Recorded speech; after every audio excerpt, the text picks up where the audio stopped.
17.3 Jéhovah n'est pas mon nom caché dans Jésus celui qui suit. 17e vidéo, 3 comme partie 3 de la vidéo Jéhovah n'est pas mon nom caché dans Jésus celui qui suit. Voici maintenant une précieuse question.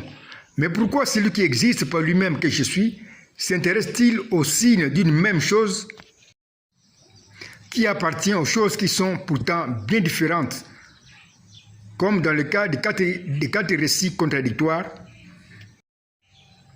sur ma résurrection, mais qui présentent comme signe d'une même chose la même heure exacte de ma résurrection. Voici ma réponse en tant que l'auteur de ma précieuse Bible. C'est parce que ce signe d'une même chose qui appartient aux choses qui sont différentes est comme le pasteur qui provoque l'unité ou le mariage spirituel de ces choses qui sont différentes. C'est pourquoi d'ailleurs j'appelle aussi ce signe d'une même chose qui produit l'unité ou le mariage spirituel des choses différentes, le signe de l'unité. Je répète ceci, c'est pourquoi d'ailleurs j'appelle aussi ce signe d'une même chose qui produit l'unité ou le mariage spirituel des choses différentes, le signe de l'unité. Le signe d'une même chose qui appartient aux choses qui sont différentes, mais qui crée l'unité ou le mariage spirituel, s'appelle le signe de l'unité.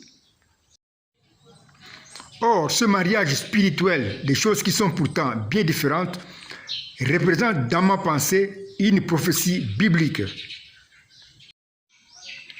Mais une prophétie qui est écrite dans ma pensée avant que je puisse créer un ange et ce monde. Le signe d'une même chose qui appartient aux choses qui sont différentes crée donc des prophéties bibliques qui annoncent quelque chose depuis ma propre pensée. Le signe d'une même chose, mais qui est le signe de l'unité des choses qui sont différentes, est donc un signe prophétique qui annonce quelque chose. C'est donc l'esprit des prophéties qui existe par lui-même et qui est alors l'auteur de la Bible que je suis.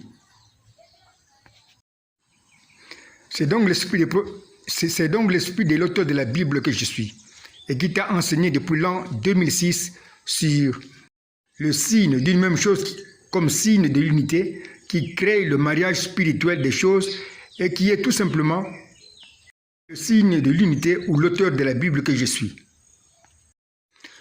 Parlons un peu de signes d'identification. Parfois, les hommes utilisent aussi la vision spirituelle qui regarde au signe d'une même chose qui appartient aux choses qui sont différentes et qui leur annonce alors quelque chose comme un signe prophétique. Voici un cas si simple. Nous pouvons rencontrer sur la route un groupe de garçons et de filles en uniforme bleu-blanc. Le signe d'une même chose, même bleu-blanc, qui appartient aux garçons et aux filles, nous annonce quelque chose. Ce sont ici des écoliers. Ce signe de même bleu-blanc devient un signe qui identifie ou fait reconnaître les écoliers. C'est pourquoi je t'ai dit que nous pouvons aussi appeler ce signe d'une même chose, comme le précédent prophète Branham, le signe d'identification. Comme un signe qui fait reconnaître quelque chose, ou comme un signe prophétique qui annonce quelque chose. Le prophète Branham parle du signe d'identification dans la brochure « Le Dieu puissant dévoilé devant nous » du 29 juin 1964, note de l'écrivain. Dans la traduction La Voix de Dieu, il en parle de la page 32 à la page 36. Dans la traduction Shekinah Publication, il en parle depuis le paragraphe 176 jusqu'au paragraphe 192. Comment alors je crée un chemin de prophétie à partir du signe d'une même chose qui appartient aux choses qui sont différentes? La suite dans 17.4, Jéhovah n'est pas mon nom caché dans Jésus celui qui suit. 17 comme 17e vidéo, 4 comme partie 4. Dans la vidéo, Jéhovah n'est pas mon nom caché dans Jésus celui qui suit.